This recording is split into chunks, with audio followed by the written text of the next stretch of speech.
Good morning friends. विद्युत रसायण ચેપ્ટરના and તરફ જઈ રહ્યા છીએ. સરસ મજાના પ્રાથમિક કોર્સ એટલે કે સૂકો કોર્સ અને દ્વિતીય કોર્સ, લેડ સંગ્રાહક કોર્સ, કેડમિયમ કોર્સ, આવા અનેક કોર્સો વિશે આપણે અભ્યાસ કર્યો. આજે આપણે છેલ્લો એક કોર્સ જોવા માટે જઈ રહ્યા છીએ અને એ કોર્સ છે બળતણ કોર્સ. એનું બીજું નામ છે હાઇડ્રોજન ઓક્સિજન બળતણ કોર્સ. તો મિત્રો આ કોર્સ વિશે આપણે વાત કરીએ કે હાઇડ્રોજન ઓક્સિજન બળતણ કોર્સ કેવા પ્રકારનો હોય, એનો હેતુ શું છે, એનો સિદ્ધાંત શું છે, એની રચના શું છે, એની કાર્ય પદ્ધતિ શું છે, એના ફાયદા શું છે અને એનો ઉપયોગ ક્યાં થાય છે. આ વસ્તુની આપણે આજે ચર્ચા કરવા જઈ રહ્યા છીએ. પ્રથમ તો ભણીએ છીએ એનો હેતુ.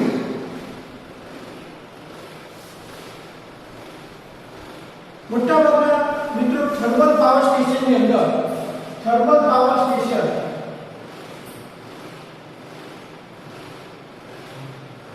ની અંદર આવા પ્રકારના બળતણ કોષનો ઉપયોગ થાય છે અને એમાં બળતણ તરીકે, ખાસ કરીને એમાં બળતણ તરીકે હાઇડ્રોજન, મિથેન, મિથેનોલ વગેરે વાપરવામાં આવે છે. હાઇડ્રોજન, મિથેન, મિથેનોલ આ બધા એ બળતણ તરીકે વપરાતા પદાર્થો છે. આનો હેતુ શું છે સમજીએ તો મિત્રો થર્મલ પાવર સ્ટેશનની અંદર જે કોલસો હોય, કોલસો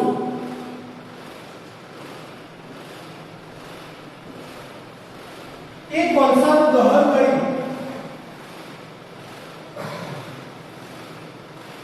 એમાંથી વરાળ ઉત્પન્ન કરવામાં આવે છે, ઉષ્મા ઉત્પન્ન કરવામાં આવે છે. આ ઉષ્મા પાણીને આપી તેનું વરાળ ઉત્પન્ન કરવામાં આવે છે અને આ વરાળ મારફતે ટર્બાઇન ચલાવી એનું વિદ્યુત બળ ઉત્પન્ન કરવામાં આવે છે.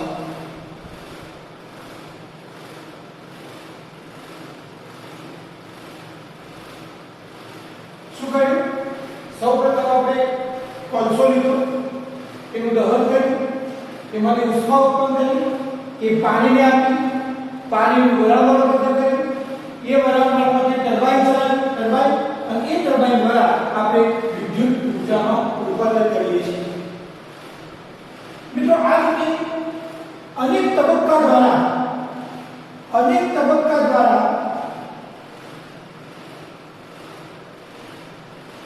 ઉષ્મા ઉર્જાનું વિદ્યુત ઉર્જામાં રૂપાંતર થતું હોવાથી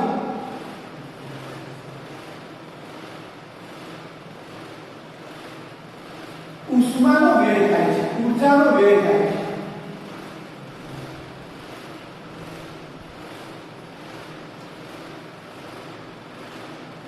અહીં અનેક તબક્કા દ્વારા ઉષ્મા ઉર્જાનું વિદ્યુત ઉર્જામાં રૂપાંતર થતું હોવાથી ઉર્જાનો વ્યય થાય છે. પરંતુ ઉષ્મા ઉર્જાનો અથવા રાસાયણિક ઉર્જાનો એક જ તબક્કામાં વિદ્યુત ઉર્જામાં રૂપાંતર થાય તો ઉર્જાનો વ્યય અટકે છે અને આવા કોષને બળતણ કોષ કહે છે.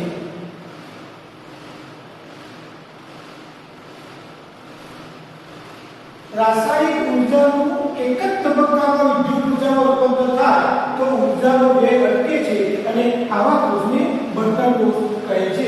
તો આજે આપણે મિત્રો આવો બળતણ કોષ એનો હેતુ શું, જે અનેક તબક્કામાં એક ઉર્જાનું બીજી ઉર્જામાં રૂપાંતર થાય છે, એ માત્ર એક જ તબક્કામાં જો રૂપાંતર થાય તો આપણો ઉર્જાનો વ્યય થતો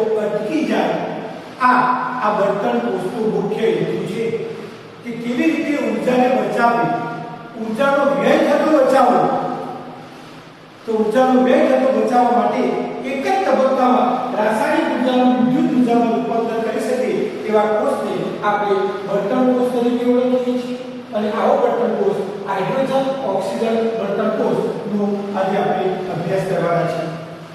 એનો સિદ્ધાંત શું? તો સિદ્ધાંત રાસાયણિક ઊર્જાનું વિદ્યુત ઊર્જામાં રૂપાંતર.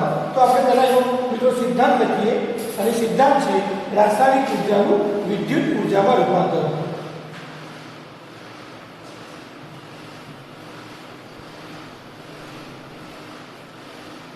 આનો સિદ્ધાંત લખીએ આપણે.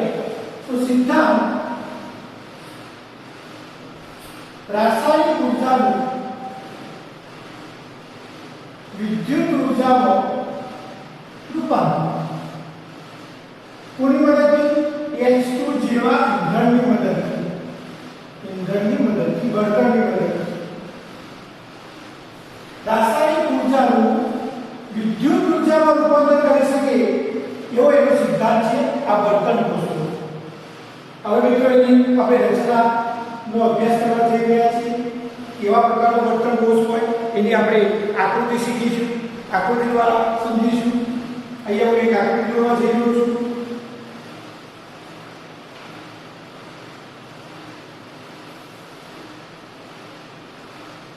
અહીંયા આ કાગળના સિક્કાઓ પડદા હોય છે મિત્રો. હું જે દોરી રહ્યો છું એ કાગળના સિક્કાઓ પડદા. આ જે છે એ કાગળના સિક્કાઓ પડદા.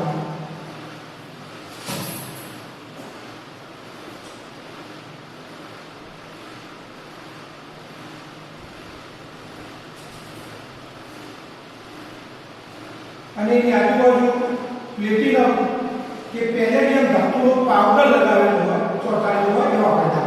આ જે છે એ શું છે? છિદ્રાળુ કાર્બનના પડદા. આ જે છે છિદ્રાળુ કાર્બનના પડદા.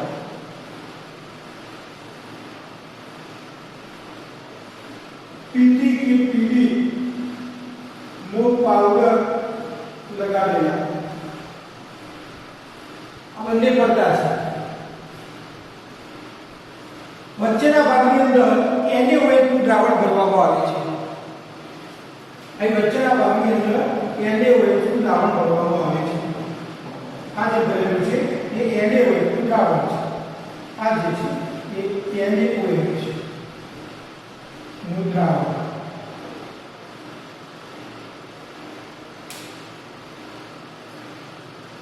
આ ધ્રુવ એનોડ તરીકે વર્તે છે અને બીજો ધ્રુવ કેથોડ તરીકે વર્તે છે. આ ધ્રુવ એક છે એનોડ અને બીજો ધ્રુવ છે કેથોડ. એનોડ અને કેથોડ.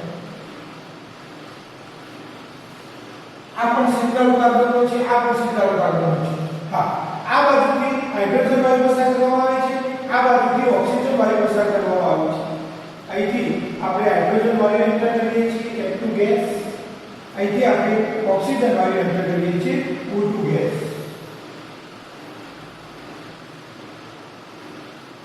ઉપર પાણીની વરાળ જવા માટેની જગ્યા રાખવામાં આવે છે. અહીંયા H2O. તો મિત્રો અહીંયા આપણે એનોડ તરીકે શું લીધું? તો એનોડ તરીકે છિદ્રાળુ કાર્બનના પડદા. શું કરેલા? પ્લેટિનમ કે પેલેડિયમ નો પાવડર લગાવેલા.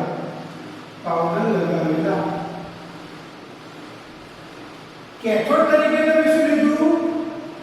કેથોડ તરીકે પણ સેમ કે નહીં, છિદ્રાળુ કાર્બનના પડદા એ પણ પીટી કે પીડી નો પાવડર લગાવેલા.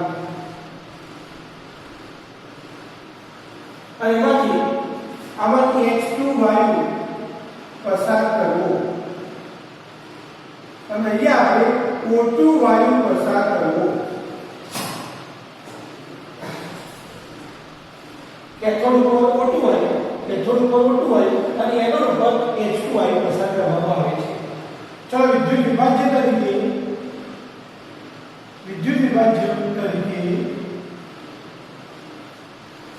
સોડિયમ હાઇડ્રોક્સાઇડનું દ્રાવણ NaOH નું દ્રાવણ એ વિદ્યુત વિભાજન તરીકે ભરવામાં આવે છે. NaOH નું દ્રાવણ. ચલો આની પ્રક્રિયાઓ લખીએ તો પ્રક્રિયાઓ એનોડ ઉપર કેવી પ્રક્રિયા થાય અને કેથોડ ઉપર કેવી પ્રક્રિયા થાય, આ બંનેનો સરવાળો એનોડ ઉપર ઓક્સિડેશન, કેથોડ ઉપર રિડક્શન અને બેનો સરવાળો કરીએ એટલે આપણને કુલ પ્રક્રિયા કેવી મળે એ વસ્તુનો આપણે અભ્યાસ કરવા માટે જઈ રહ્યા છીએ. તો એનોડ ઉપર જે હાઇડ્રોજન વાયુ છે એ હાઇડ્રોજન વાયુ OH- સાથે પ્રક્રિયા કરી એનોડ ઉપર આ જે હાઇડ્રોજન વાયુ છે H2 એ OH- સાથે આ OH- સાથે પ્રક્રિયા કરે OH- સાથે અને એમાંથી બનાવે છે 4H2O 2H2O plus 4 electron 2H2 plus 2OH- it gives 4H2O plus 4 electron. અહીં બે દૂજા ઓક્સિજન ની ચાર આ ને લઈએ 4H2 હા કેથોડ ઉપર O2 plus 2H2O plus 4 electron O2 plus 2H2O plus 4 electron 2H2O plus 4 electron it gives 4OH-. આ આપણી ઓક્સિડેશનની પ્રક્રિયા, આ આપણી રિડક્શનની પ્રક્રિયા. અહીંયા તમે જોઈ શકો છો મિત્રો કે ઓક્સિડેશનમાં ઇલેક્ટ્રોન જમણી બાજુ છે અને રિડક્શનમાં ઇલેક્ટ્રોન ડાબી બાજુ છે. આ બંને ઇલેક્ટ્રોન ઉડી ગયા, ઇલેક્ટ્રોન ઉડી ગયા, OH- પર ઉડી ગયા. H2O અહીંયા 2 4 છે, અહીંયા 2 છે. તો આપણી પ્રક્રિયા કેવી બની? જે કુલ પ્રક્રિયા બને છે એ 2H2 gas plus O2 gas it gives 2H2O. આ આપણી કુલ પ્રક્રિયા એટલે કે રેડોક્સ પ્રક્રિયા બની. આ આપણી કુલ પ્રક્રિયા એટલે કે રેડોક્સ પ્રક્રિયા બની. આમ હાઇડ્રોજનનું સીધું દહન થઈ, કોનું દહન થઈ અને એનું રૂપાંતર મિત્રો પાણીમાં થાય છે. તમે જુઓ હાઇડ્રોજનનું સીધું દહન થયું આપણે આ લખી શકીએ, અહીંયા લખી શકીએ અહીં H2 નું સીધું જ દહન થયું H2O માં રૂપાંતર થાય છે. પાણીનું સીધું દહન થઈ તેમાંથી હાઇડ્રોજનનું સીધું દહન થઈ તેનું રૂપાંતર મિત્રો પાણીમાં થાય છે, H2O બને છે. મિત્રો આ પ્રમાણે રાસાયણિક ઉર્જાનો અંદર જે રાસાયણિક પ્રક્રિયાઓ થઈ એ રાસાયણિક ઉર્જાનું સીધું જ વિદ્યુત ઉર્જામાં રૂપાંતર થાય છે. અહીં રાસાયણિક ઉર્જાનું એક જ તબક્કામાં સીધું જ વિદ્યુત ઉર્જામાં રૂપાંતર થાય છે.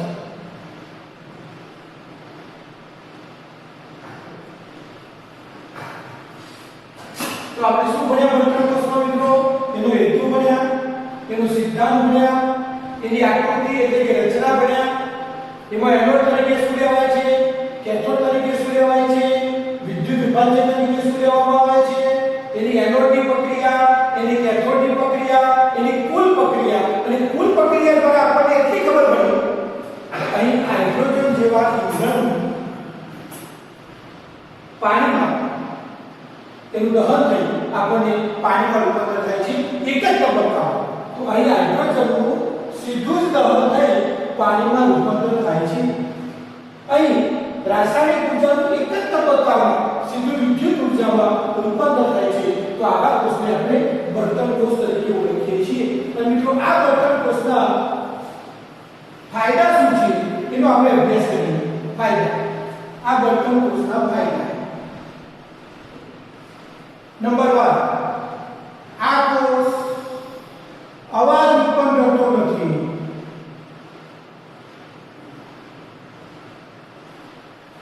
આ કોષ બિલકુલ અવાજ ઉત્પન્ન કરતો નથી, એકદમ સાયલેન્ટ છે, સાયલેન્ટ કોષ.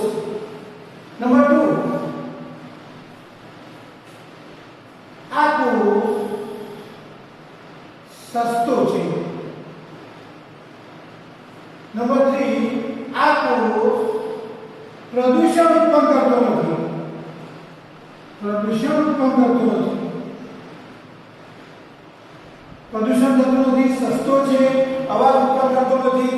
આ બધા મિત્રો એના ફાયદા છે. બીજું, આ કોષની ક્ષમતા 70% જેટલી ઊંચી છે. આ કોષની ક્ષમતા લગભગ 70% જેટલી ઊંચી છે.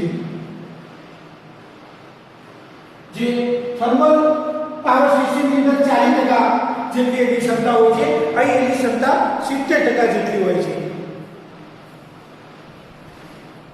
તાપીય ક્ષમતા કોષ, જેને આપણે થર્મલ કહીએ છીએ, થર્મલ કોષ ની ક્ષમતા માત્ર 40% છે. અહીં આપણી ક્ષમતા 70% છે, જ્યારે થર્મલ કોષની અંદર એની ક્ષમતા એ 40% છે, આની ક્ષમતા 70% છે. તો મિત્રો આ હતા બળતણ કોષના ફાયદા. હવે આ બળતણ કોષનો ઉપયોગ ક્યાં કરવામાં આવે? ઉપયોગ અવકાશયાનની અંદર, અવકાશયાનમાં એનો ઉપયોગ કરવામાં આવે. તમને યાદ છે મિત્રો, કલ્પના ચાવલાનું નામ તમે સાંભળ્યું છે. એ સિવાય જેમિની અને અપોલો અવકાશયાનની અંદર જ્યારે ઉપર ગયા અને પોતે ઉપર ગયા પછી, પોતે તો સાયન્ટિસ્ટ હતા જ, વૈજ્ઞાનિક હતા જ, ઉપર ગયા પછી એમને પીવાનું પાણી ખૂટ્યું હતું. એમના પાસે થમ્સઅપની ખાલી બોટલ પડી હતી. એમને વિચાર કર્યો કે આનું પાણી વગર તો કેવી રીતે ચાલશે? તો આ કોષ દ્વારા જે વરાળનું ઉત્પાદન થતું હતું, એ વરાળનું સંઘનન કરી એને ઠંડી પાડી અને એમાંથી પાણી બનાવી પેલી ખાલી થમ્સઅપની બોટલ ભરી લીધી અને એ પીવાના પાણી તરીકે એમને ઉપયોગ કર્યો. તો આ બળતણ કોષનો આવો ઉપયોગ છે મિત્રો, કે અવકાશયાનની અંદર એપોલો અને જેમિની અવકાશ પ્રોગ્રામમાં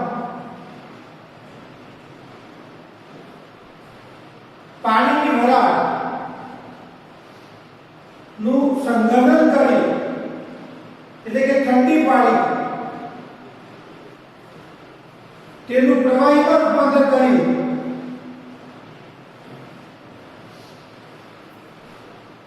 તેનો પીવાના પાણી તરીકે ઉપયોગ કર્યો હતો.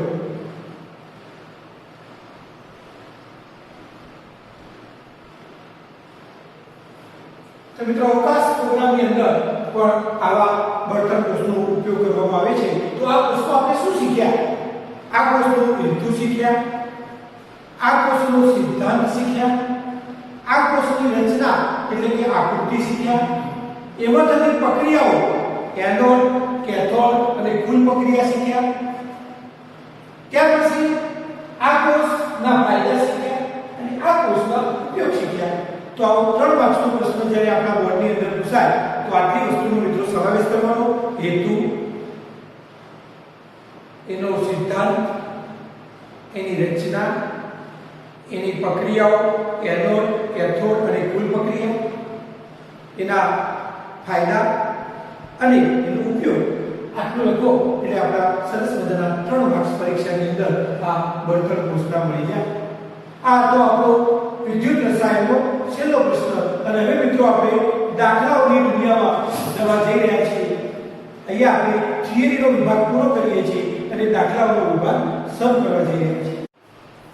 મિત્રો વિદ્યુત રસાયણની થિયરી પૂરી કર્યા બાદ આપણે એક્ઝામ્પલની દુનિયામાં જઈ રહ્યા છીએ. કેટલાક લખાણ સંબંધિત અને કેટલાક કોયડા ઉપર આધારિત દાખલાઓ આજે ઉકેલવા માટે જઈ રહ્યા છીએ. એમાં પહેલો જ લખાણ સંબંધિત માં 3.1 પ્રશ્ન એવો છે, તમે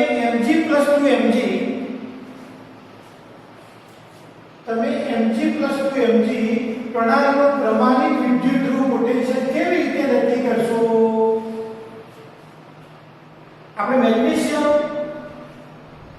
નો પ્રમાણિત હાઇડ્રોજન ધ્રુવ પોટેન્શિયલ નક્કી કરવો છે તો કેવી રીતે નક્કી કરી શકાય? આપણે શોધવા માંગીએ છીએ E નોટ, આપણે આવું શોધવા માંગીએ છીએ E નોટ mg + 2mg બરાબર શું? આવું શોધવા માંગીએ છીએ. મિત્રો તમને ખબર છે કોઈ પણ અર્ધકોષ, આ અર્ધકોષ કહેવાય, આ અર્ધકોષ. કેમ અર્ધકોષ? mg + 2 ના દ્રાવણમાં mg નો સળિયો ડૂબાડેલો છે. શું કરેલું છે? આ mg + 2 નું દ્રાવણ છે, આ mg + 2 નું દ્રાવણ છે અને એમાં mg નો સળિયો, આ mg નો સળિયો ડૂબાડેલો છે એટલે અર્ધકોષ થઈ ગયો.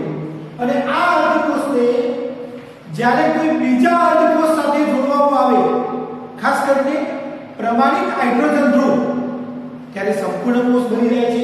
અને અહીંયા બાજુમાં હું પ્રમાણિત હાઇડ્રોજન ધ્રુવ કરી દઉં, અહીંયા H+ નું દ્રાવણ, એ આ રીતે પીટીની પટ્ટી, આમ જેકેટ પહેરાવું, અહીંથી હાઇડ્રોજન વાયુ પસાર કરું,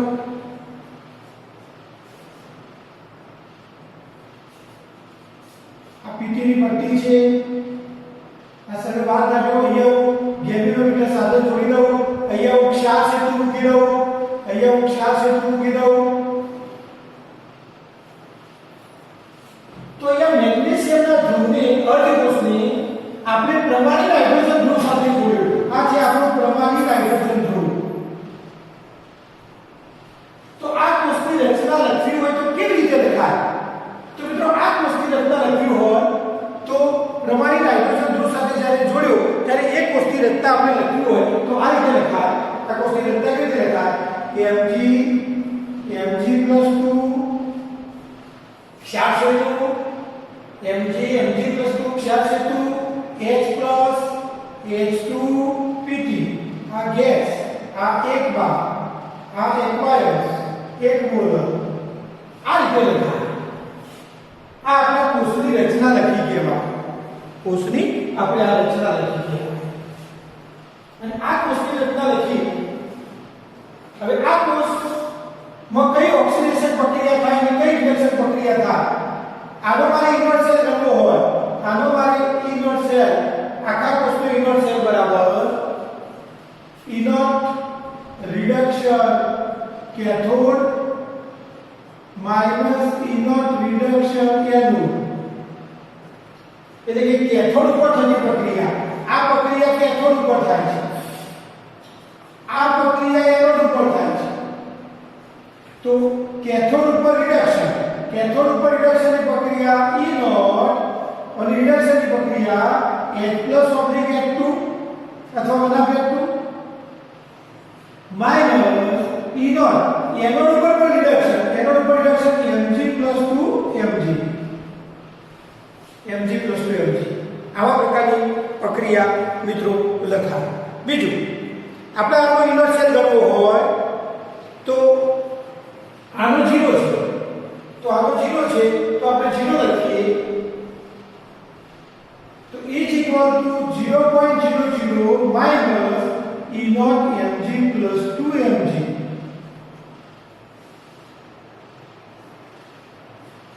અને mg + 2mg જો આપણે જાણતા હોઈએ, જો આપણે આ જાણતા હોઈએ, જો આપણે આ જાણતા હોઈએ તો આ ગણી શકાય અને આ જાણતા હોઈએ તો આ ગણી શકાય. તો આ સૂત્ર દ્વારા આપણે પ્રમાણિત હાઇડ્રોજન ધ્રુવ પોટેન્શિયલ નક્કી કરી શકીએ છીએ.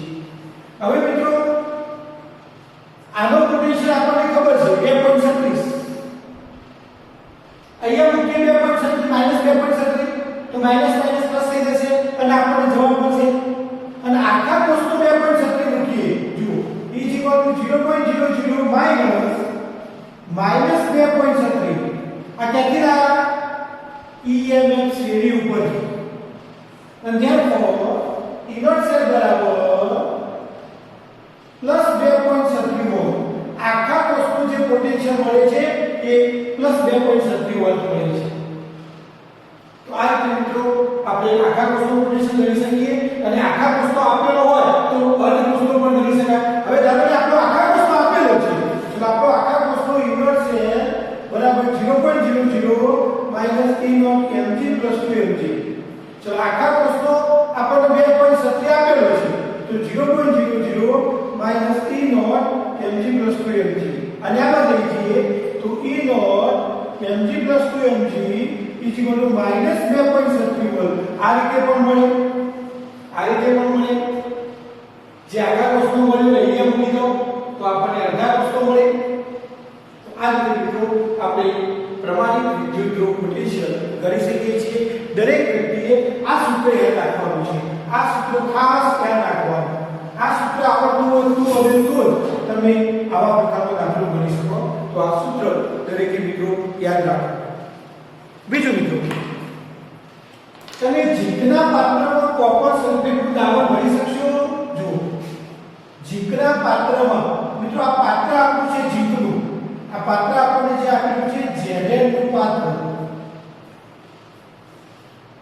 પાત્ર એ સળિયો જ કહેવાય. Zn નો સળિયો પણ કહેવાય, Zn નો ધ્રુવ પણ કહેવાય. અને એની અંદર દ્રાવણ ભરવાનું છે કોપર સલ્ફેટ CuSO4. આની અંદર તમે જે દ્રાવણ ભરો છો એ CuSO4. આની અંદર CuSO4 નું દ્રાવણ શું ભરી શકાય? જોઈએ કે ભાઈ આમાં દ્રાવણ ભરી શકાય કે ન ભરી શકાય. હવે તો ઝીંકનો રિડક્શન પોટેન્શિયલ -0.76 છે. ઓનો રિડક્શન પોટેન્શિયલ +0.34 છે.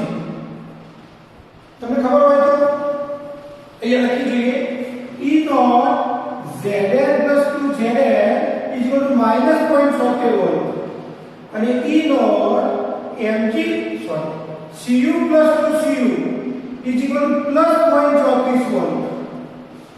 આ નીચો છે અને આ ઊંચો છે.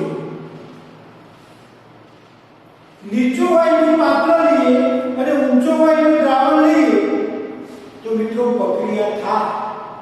આવું લઈએ ત્યારે એક આપણે નોટ લખી દે ખાસ નોટ. જેનો રિડક્શન પોટેન્શિયલ નીચો હોય તેનું પાત્ર કે સળિયો લઈએ તો પ્રક્રિયા થાય. જેનો રિડક્શન પોટેન્શિયલ નીચો હોય તેનું પાત્ર કે સળિયો લઈએ. તો તમે જુઓ ઝીંકનું પાત્ર કે સળિયો લીધેલો છે તો આ પ્રક્રિયા થાય. તો અહીંયા નીચે લખું છું મિત્રો, આ પ્રક્રિયા થાય. પ્રક્રિયા થાય તો કેવી થાય? કેવી પ્રક્રિયા થાય? જો પ્રક્રિયા થાય તો કેવી પ્રક્રિયા થાય? જો પ્રક્રિયા થાય તો આવી પ્રક્રિયા થાય. એનોડ ઉપર Zn it gives Zn + 2 + 2 electron. Cathode પર કેવી પ્રક્રિયા થાય? તો Cu + 2 + 2 electron it gives Cu. Electron ઉડી જાય તો કુલ પ્રક્રિયા Zn + Cu + 2 it gives Zn + 2 + Cu. આ કઈ પ્રક્રિયા છે મિત્રો? ડેનિયલ કોષમાં થતી પ્રક્રિયા છે. ડેનિયલ કોષમાં થતી પ્રક્રિયા છે. તો આ પ્રક્રિયા થાય તો શું થાય? ઝીંકનો સળિયો ઓગળી જાય અને Zn + 2 બનાવે અને Cu + 2 એ Cu ધાતુ મુક્ત કરે. તો આવા પ્રકારની મિત્રો આની અંદર પ્રક્રિયા થાય. પણ મિત્રો એનાથી આપણે ઊંધું ઉલટું લઈએ. આવું કરીએ. અહીંયા આપણે દ્રાવણ ભરીએ છીએ ZnSO4 નું દ્રાવણ અને એમાં મૂકીએ છીએ આપણે પાત્ર લઈએ છીએ Cu નું. અહીંયા જે પાત્ર લઈએ છીએ એ Cu નું પાત્ર લઈએ છીએ અથવા સળિયો લઈએ છીએ.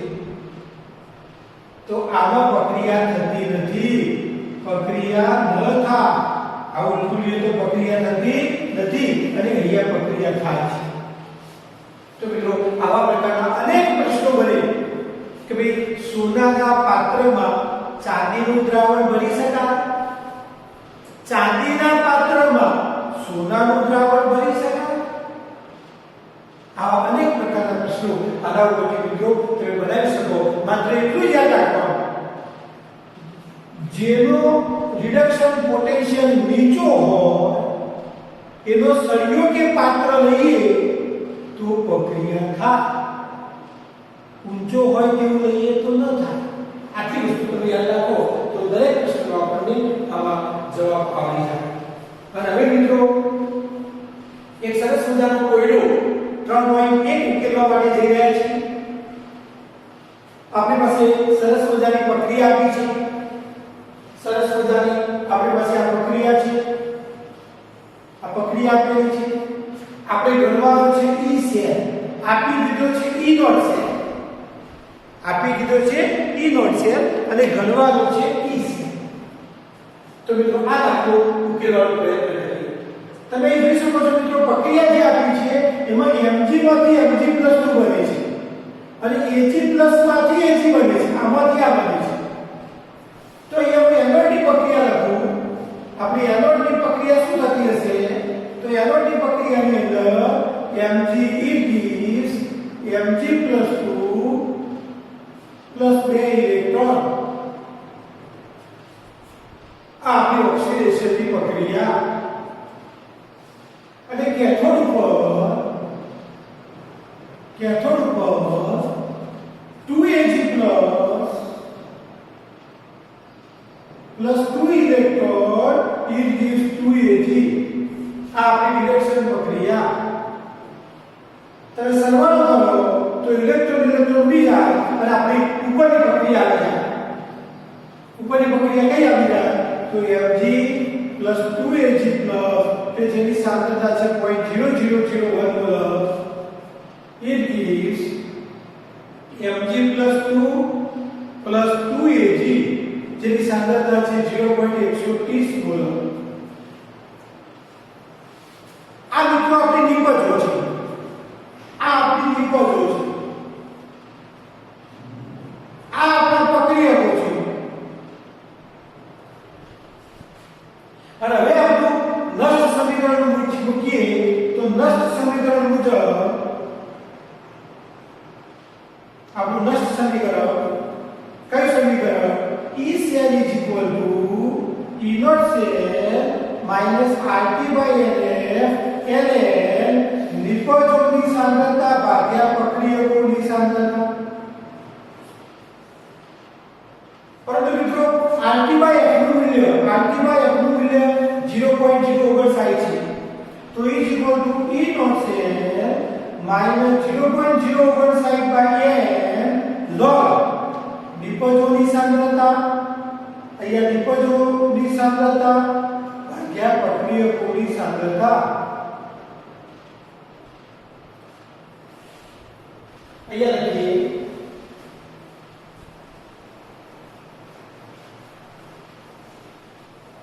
મિત્રો સરસ મજાનું નષ્ટ સમીકરણ પર આધારિત એક્ઝામ્પલનું સોલ્યુશન આપવા આપણે જઈ રહ્યા છીએ તો therefore E cell is equal to E naught cell minus 0.059 by n log નિપજો ઘન પદાર્થ લેવામાં આવતો નથી તો નિપજ તરીકે આ Mg+2 ની સાંદ્રતા Mg+2 ની સાંદ્રતા અને ભાગ્યા પ્રક્રિયક તરીકે Ag+2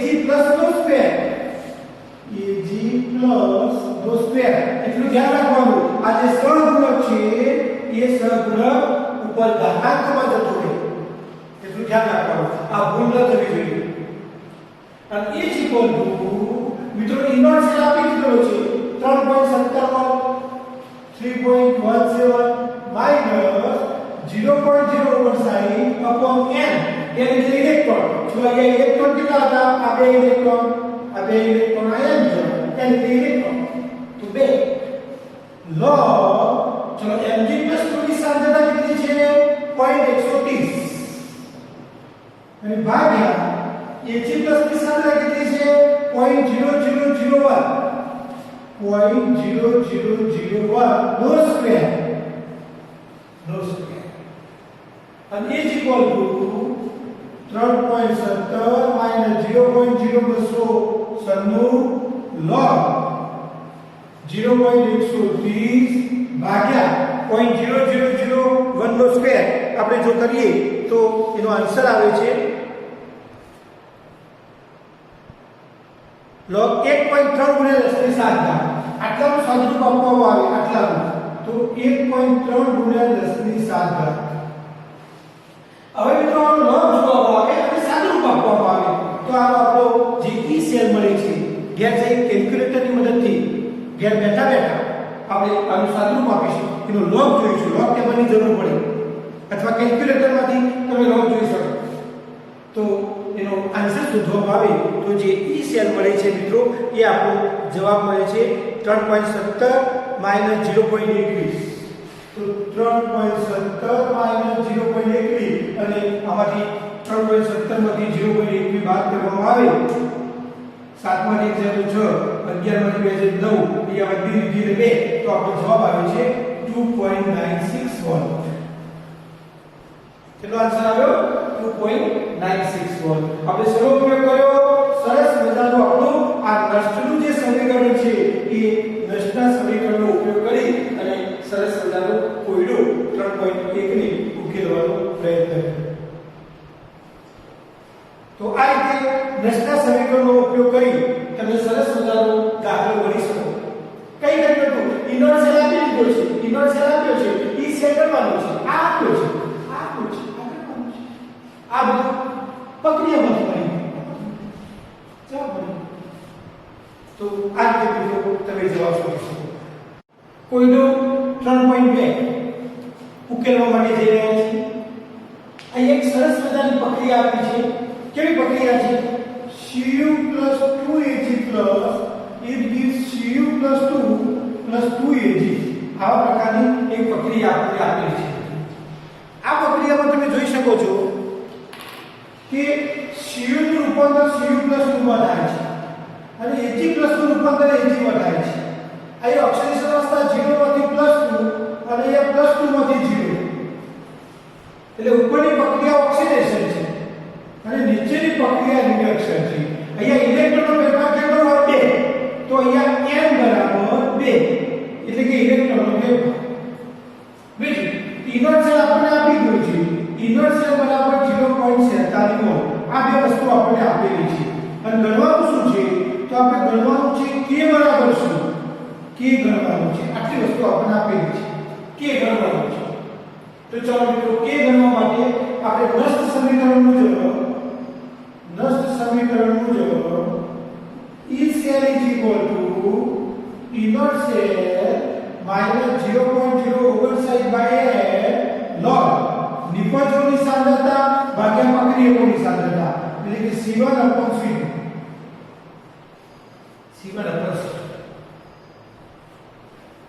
પરંતુ જ્યારે C1/C2 ની સાંદ્રતા આપણે અચળ લઈએ ત્યારે E cell બરાબર 0 થાય. આ C1/C2 બરાબર અચળ લઈ લઈએ. અચળ મીન્સ કે આપણે 1 લઈ લઈએ. ત્યારે અહીંયા અચળ તરીકે k લઈ લઈએ, k, ત્યારે E cell બરાબર 0.001. આપણે થિયરીમાં ભણ્યા છીએ કે જ્યારે C1/C2 બરાબર k ત્યારે E cell બરાબર 0.001. તો અહીંયા હું k મૂકી દઉં, અહીંયા k મૂકી દઉં અને અહીંયા 0 મૂકી દઉં અહીંયા. તો therefore 0.00 બરાબર E not cell minus 0.0 log k. And therefore E not cell is equal to minus not cell आवर लीजिए तो minus 0.0 log k. બંને બાજુથી માઈનસ કાઢી નાખીએ. આવું સૂત્ર આવે અહીંયા. therefore inert cell ગુણ્યા n upon 0.0 બરાબર log k. and therefore antilog of inert cell ગુણ્યા n upon 0.0 is equal to k. આ બાજુની log દૂર કરવો હોય તો સામે મિત્રો એન્ટીલોગ જોવો પડે અને આમાં કિંમત મૂકવામાં આવે તો therefore antilog of inert cell ની કિંમત કેટલી હતી આપણી? 0.47 ગુણ્યા n એટલે 2 ભાગ્યા 0.0 is equal to k. અને આટલાનું સાદુરૂપ આપી અને એન્ટીલોગ જોવામાં આવે તો આપણને k નો જવાબ મળે છે. k બરાબર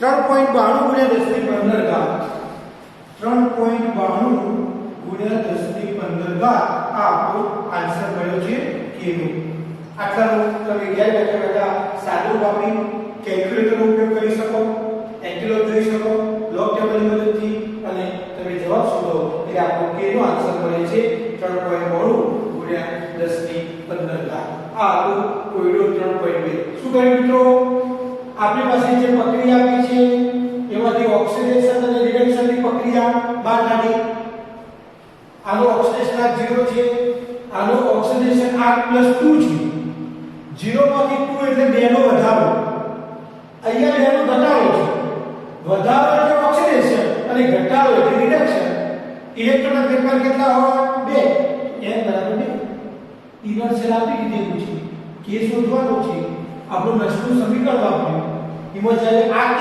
થાય ત્યારે આ શૂન્ય થાય આ કે થાય ત્યારે આ શૂન્ય થાય અહીંયા શૂન્ય મૂકી દીધું અહીંયા કે મૂકી દીધું આનું સાદું રૂપ આપ્યું એટલે આપણી પાસે આવું સૂત્ર આવ્યું એ સૂત્રમાં કિંમતો મૂકી લોગ જોયો એન્ટિલોપ જોયો આપણી પાસે કે નો જવાબ આવી ગયો તો તમને જ્યારે નષ્ટ સમીકરણ જો આવડતું હોય તો ઓટોમેટિક આપણને દાખલાઓ આવી જાય અને કોયડો 3.3 ઉકેલવા માટે જઈ રહ્યા છે મિત્રો કોયડો 3.3 ઉકેલવા જઈ રહ્યા છે શું આપેલું છે આપણને આપેલું છે મિત્રો એક તો ઇનવર્ટ સેલ આપી દીધો છે 1.1 વોલ્ટ બીજું આ ડેનિયલ કોષ આપી દીધો છે આપણો ડેનિયલ કોષ આપ્યો છે અને ડેનિયલ કોષમાં જે ઇલેક્ટ્રોનનો ફેરફાર કેટલો હોય 2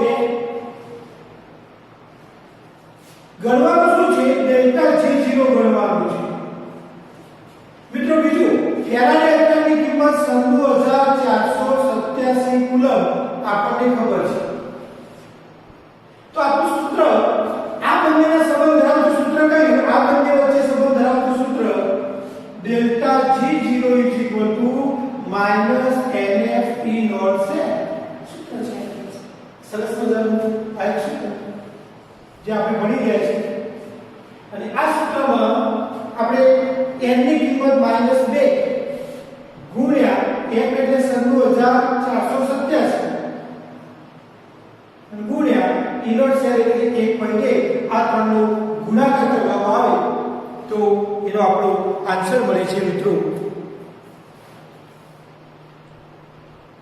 -212271.4 -212271.4 વોલ્ટ ઇન્ટુ કુલમ અને વોલ્ટ ઇન્ટુ કુલમ એટલે જૂલ -212271.4 જૂલ કારણ કે 1 વોલ્ટ ઇન્ટુ કુલમ બરાબર 1 જૂલ તો આપણે મિત્રો ડેલ્ટા G0 ની કિંમત આપણને આ જૂલમાં મળી હું એક હોમવર્ક આપું છું તમને હોમવર્ક આ કિંમત આ જૂલની કિંમતની કેલરી અને કિલો કેલરીમાં ફેરવવું આ તમારી ઘરથી હોમવર્ક તરીકે કે આપણે આ જે જૂલની કિંમત આવી એ જૂલની આપણે કેલરી અને કિલો કેલરીમાં ફેરવવું તો કેવી રીતે ફેરવી શકાય આ તમારે ઘરથી ટ્રાય કરવાનું છે તો મિત્રો આ હતો કોયડા નંબર 3.2 અને 3.3 નો ઉકેલ અહીંયા આપણે આટલી રાખીએ છીએ થેન્ક યુ વેરી મચ ઘરે રહો સુરક્ષિત રહો અને ઘેર બેસીને આવા સરસ મજાના દાખલા તમારી નોટની અંદર 3 વખત ગણી જવાના છે એવી અપેક્ષા સાથે આપણે આ લેક્ચરને વિરામ આપીએ છીએ